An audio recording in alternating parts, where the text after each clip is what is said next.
बिस्मिल्लाहिर्रहमानिर्रहीम। कुछ लोग ये समझते हैं कि कुरान में कल्याण व मुक्ति और स्वर्ग का पात्र उन लोगों को ठहराया गया है जिनका जन्म मुस्लिम परिवार में हुआ है।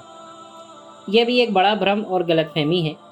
कुरान मजीद में पारलौकिक सफलता और मुक्ति के लिए ईश्वरीय आदेशों के पालन को अनिवार्य ठहराया गया है और उनका पालन न करने वालों को पारलौकिक जीवन में मिलने वाली दर्दनाक यातना से डराया गया है। ये नियम सारे इंसानों पर लागू होता है, चाहे वे किसी भी ख़ानदान में पैदा हुए हों, चाहे किसी पैगंबर या ईशदूत के घर में ही क्यों ना उनका जन्म हुआ हो और वे ज़बान से कुछ भी दावा क्यों ना करते हों। कुरान में स्पष्ट रूप से कहा गया है, निसंदेह मुसलमान, यहूदी, साबाई और ईसाई जो भी परमेश्वर को और प्रलय दिवस को मानेगा और अच्छे और भले कर्म करेगा, ऐसे लोगों को पारलौकिक जीवन में ना तो कोई भय होगा और ना वे दुखी होंगे। कुरान की इस आयत में साफ तौर से बताया गया है कि पारलौकिक जीवन में आस्था और विश्वास तथा सत्कर्म ही वास्तव में सफलता और सुख शांति के कारण सिद्ध होंगे, ना कि किसी विशेष जाति और वंश में जन्म लेना।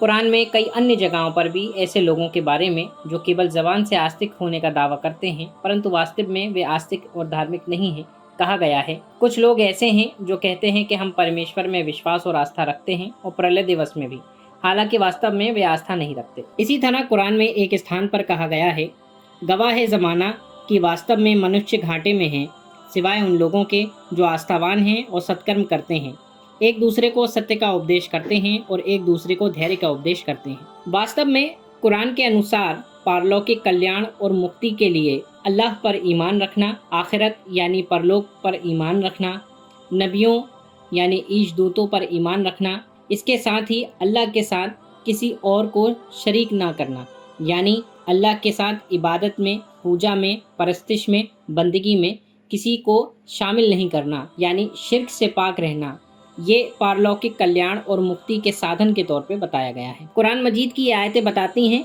कि कुरान की दृष्टि में पारलौकिक सफलता किसी विशेष खानदान में पैदा होने या ज़बान से किसी चीज़ का केवल दावा कर देने पर निर्भर नहीं करता, बल्कि उसके लिए उन सद्गुणों को पैदा करना और उन आदेशों का पालन करना आवश्यक है जिनका उल्लेख कुरान मजीद में किया गया है।